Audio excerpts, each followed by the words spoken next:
36ನೇ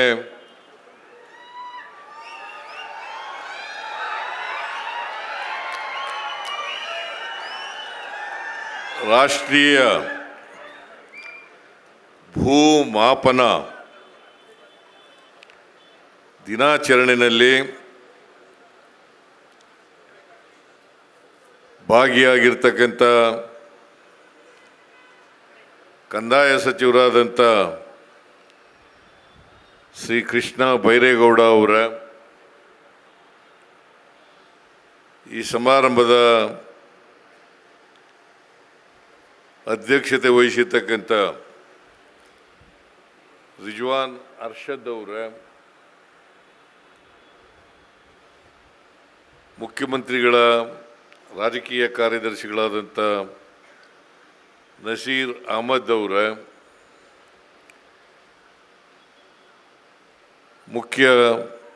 ಸರ್ಕಾರದ ಮುಖ್ಯ ಸಚೇತಕರಾದಂಥ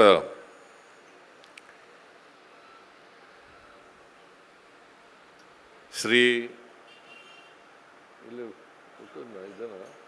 ಏನು ತಿಂತಾ ಇದೆಯಲ್ಲ,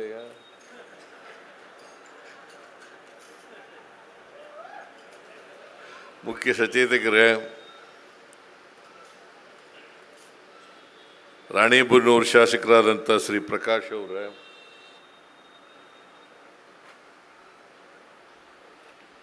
ಕಂದಾಯ ಇಲಾಖೆಯ ಪ್ರಧಾನ ಕಾರ್ಯದರ್ಶಿಗಳಾದಂಥ ಶ್ರೀ ರಾಜೇಂದ್ರ ಕುಮಾರ್ ಕಠಾರಿಯಾ ಅವರೇ, ಶ್ರೀ ಮಂಜುನಾಥ್ ಅವರೇ, ಸರ್ಕಾರಿ ನೌಕರರ ಸಂಘದ ಅಧ್ಯಕ್ಷರಾದಂಥ ಷಡಕ್ಷರಿ ಅವರೇ, ಎಲ್ಲ ಕಂದಾಯ ಇಲಾಖೆಯ ಇತರೆ ಎಲ್ಲ ಸರ್ಕಾರಿ ಅಧಿಕಾರಿಗಳೇ, ಇಲ್ಲಿ ಇಷ್ಟೊಂದು ದೊಡ್ಡ ಸಂಖ್ಯೆಯಲ್ಲಿ ಆಗಮಿಸಿರ್ತಕ್ಕಂಥ ಇಲಾಖೆಯ ಸಿಬ್ಬಂದಿ ವರ್ಗದವರೇ, ಇತರ ಎಲ್ಲ ಬಂಧುಗಳೇ, ತಾಯಂದಿರೇ, ಮಾಧ್ಯಮದ ಗೆಳೆಯರೇ, ಇವತ್ತು ಬೆಂಗಳೂರಿನಲ್ಲಿ ಭೂಮಾಪನ ಮತ್ತು ಸೆಟ್ಲ್ಮೆಂಟ್ ಇಲಾಖೆ ವತಿಯಿಂದ ರಾಷ್ಟ್ರೀಯ ಭೂಮಾಪನ ದಿನವನ್ನು ಆಚರಣೆ ಮಾಡ್ತಾ ಇದ್ದಾರೆ. ನಾನು ಇಡೀ ರಾಜ್ಯದ ಜನತೆಗೆ ಈ ರಾಷ್ಟ್ರೀಯ ಭೂಮಾಪನ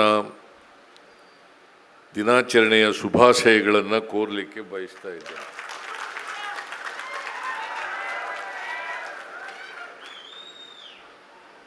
ನಾನು ಈ ಹಿಂದೆನೂ ಕೂಡ ಭಾಗವಹಿಸಿದ್ದೆ. 2018ರಲ್ಲಿ ನಾನು ಹಿಂದೆ ಮುಖ್ಯಮಂತ್ರಿ ಆಗಿರುವಾಗ ಶಿವಮೊಗ್ಗದಲ್ಲಿ ಭಾಗವಹಿಸಿದ್ದೆ. 7 ವರ್ಷಗಳ ನಂತರ ಮತ್ತೆ ಭಾಗವಹಿಸ್ತಾ ಇದ್ದೀನಿ ಬೆಂಗಳೂರಿನಲ್ಲಿ. ಮಧ್ಯದಲ್ಲಿ ಯಾರೂ ಮಾಡಲಿಲ್ಲ. ನನ್ನ ಪ್ರಕಾರ ಭೂಮಾಪನ ದಿನಾಚರಣೆಯನ್ನು ಪ್ರತಿ ವರ್ಷ ಮಾಡಬೇಕು.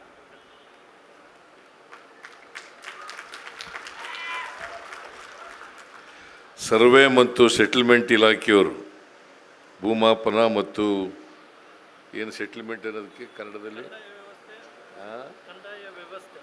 ಕಂದಾಯ ವ್ಯವಸ್ಥೆ, ಭೂ ದಾಖಲೆಗಳ ಕಂದಾಯ ವ್ಯವಸ್ಥೆ, ಇವರು ಪ್ರತಿ ವರ್ಷ ಮಾಡಿ ಅಂಥೇಳಿ ನಾನು ಈ ಸಂದರ್ಭದಲ್ಲಿ ಸೂಚನೆಯನ್ನು ಕೊಡಲಿಕ್ಕೆ ಬಯಸ್ತಾ ಇದ್ದೇನೆ. ಕೃಷ್ಣ ಬೈರೇಗೌಡ ಅವರು ಕಂದಾಯ ಸಚಿವರು ಬಹಳ ಸುದೀರ್ಘವಾಗಿ ಮಾತನಾಡಿದ್ದಾರೆ.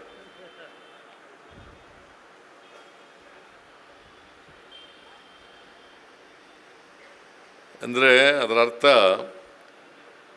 ಇಲಾಖೆಯನ್ನು ಸಂಪೂರ್ಣವಾಗಿ ಅರ್ಥ ಮಾಡ್ಕೊಂಡಿದ್ದಾರೆ ಅಂತಕ್ಕಂಥದ್ದು.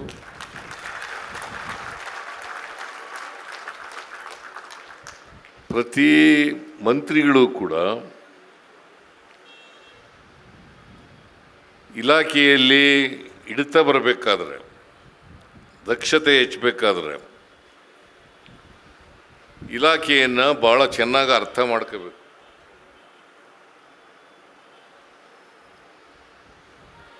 ಕೈ ಬೆರಳಲ್ಲೇ ಎಲ್ಲ ಇಲಾಖೆಯ ಅಂಕಿಅಂಶಗಳು ಇರಬೇಕು. ಆಗ ಮಾತ್ರ ನಾವು ಸಮರ್ಥವಾಗಿ ಇಲಾಖೆಯನ್ನು ನಡೆಸಲಿಕ್ಕೆ ಸಾಧ್ಯ ಆಗ್ತದೆ. ಜನರ ಸಮಸ್ಯೆಗಳಿಗೆ ಸ್ಪಂದಿಸಲಿಕ್ಕೆ ಕೂಡ ಸಾಧ್ಯ ಆಗ್ತದೆ. ಎಲ್ಲಕ್ಕಿಂತ ಮುಖ್ಯವಾಗಿ ಮಿನಿಸ್ಟರ್ ಆಗ್ತಕ್ಕಂಥದ್ದು ಭಾಳ ಮುಖ್ಯ ಅಲ್ಲ. ಒಂದು ಜನಪರವಾದಂಥ ಕಾಳಜಿ ಇರಬೇಕು, ಬದ್ಧತೆ ಇರಬೇಕು. ಅದಿದ್ದಾಗ ಮಾತ್ರ ಇದು ಸಾಧ್ಯ ಆಗ್ತದೆ. ಕೃಷ್ಣ ಬೈರೇಗೌಡರು ಇದರ ನೇತೃತ್ವವನ್ನು ವಹಿಸಿದ ಮೇಲೆ, ಕಂದಾಯ ಇಲಾಖೆ ನೇತೃತ್ವವನ್ನು ವಹಿಸಿದ ಮೇಲೆ ಭಾಳ ಉತ್ತಮ ರೀತಿಯಲ್ಲಿ ಕಂದಾಯ ಇಲಾಖೆಯಲ್ಲಿ ಕೆಲಸ ನಡೀತಾ ಇದೆ ಅಂತ ಹೇಳಿದ್ರೆ ಅದು ಅತಿಶಯೋಕ್ತಿ ಅಲ್ಲ ಅಂತಕ್ಕಂಥ ಮಾತುಗಳನ್ನು ಹೇಳಲಿಕ್ಕೆ ಬಯಸ್ತಾ ಇದ್ದೀನಿ. ಹಾಗಾಗಿ ಕೃಷ್ಣ ಬೈರೇಗೌಡರಿಗೆ, ಎಲ್ಲ ಅಧಿಕಾರಿ ವರ್ಗದವರಿಗೆ ಮತ್ತು ಕಂದಾಯ ಇಲಾಖೆಯಲ್ಲಿ ಕೆಲಸ ಮಾಡ್ತಕ್ಕಂಥ ಎಲ್ಲ ಸಿಬ್ಬಂದಿಯವರಿಗೆ ಧನ್ಯವಾದಗಳನ್ನು ಈ ಸಂದರ್ಭದಲ್ಲಿ ಹೇಳಲಿಕ್ಕೆ ಬಯಸ್ತಾ ಇದ್ದೇನೆ. ಕಂದಾಯ ಇಲಾಖೆ ಸರ್ಕಾರದ ವ್ಯವಸ್ಥೆಯಲ್ಲಿ ಭಾಳ ಪ್ರಮುಖವಾದಂಥ ಒಂದು ಇಲಾಖೆ. ಮದರ್ ಡಿಪಾರ್ಟ್ಮೆಂಟ್ ಅಂತ ಕರಿತೀವಿ ನಾವು. ಮದರ್ ಡಿಪಾರ್ಟ್ಮೆಂಟ್ ಅಂತ ಕರಿತೀವಿ. ಕಂದಾಯ ಇಲಾಖೆಗೆ ರೈತರಿಗೆ ಹೆಚ್ಚು ಸಂಪರ್ಕ ಇರತಕ್ಕಂಥ ಇಲಾಖೆ. ಕಂದಾಯ ಇಲಾಖೆ ಸರಿಯಾದ ರೀತಿಯಲ್ಲಿ ರೈತರ ಸಮಸ್ಯೆಗಳಿಗೆ ಸ್ಪಂದಿಸ್ತದ್ರೆ ಬಹುಶಃ 50%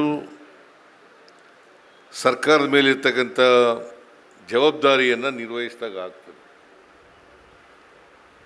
ನಾನು ಯಾಕೆ ಕೃಷ್ಣ ಬೈರೇಗೌಡನಿಗೆ ಹೇಳ್ತಾ ಇರ್ತೀನಿ, ನಾನು ಆಗಾಗ ನಾನು ಜನತಾ ದರ್ಶನ ಮಾಡಿದಾಗ ಹೆಚ್ಚು ಅರ್ಜಿಗಳು ಬರೋದು ಕಂದಾಯ ಇಲಾಖೆಗೆ ಸಂಬಂಧಪಟ್ಟಂತೆ.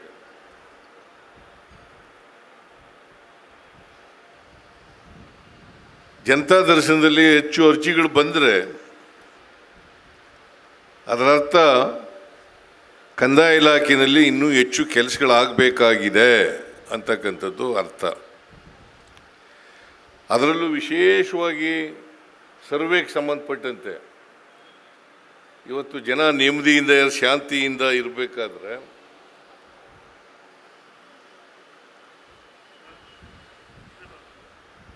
ಸರ್ವೆ ಮತ್ತು ಸೆಟಲ್ಮೆಂಟ್ ಇಲಾಖೆ, ಕಂದಾಯ ಇಲಾಖೆ ಯಾವುದೇ ರೈತರಿಗೆ ಸಮಸ್ಯೆ ಇಲ್ಲೇ ರೀತಿಯಲ್ಲಿ ನೋಡ್ಕೋಬೇಕಾಗ್ತದೆ.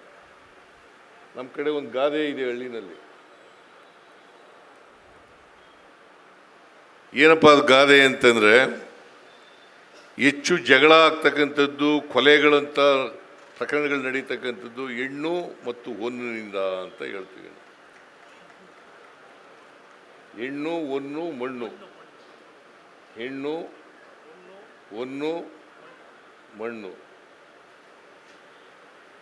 ಅಂದರೆ ಈ ಮಣ್ಣಿನ ಕೆಲಸ ಇದೆಯಲ್ಲ,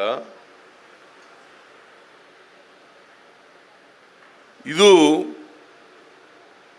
ಕಲಹಗಳನ್ನು ಉಂಟು ಮಾಡಿಬಿಡ್ತದೆ.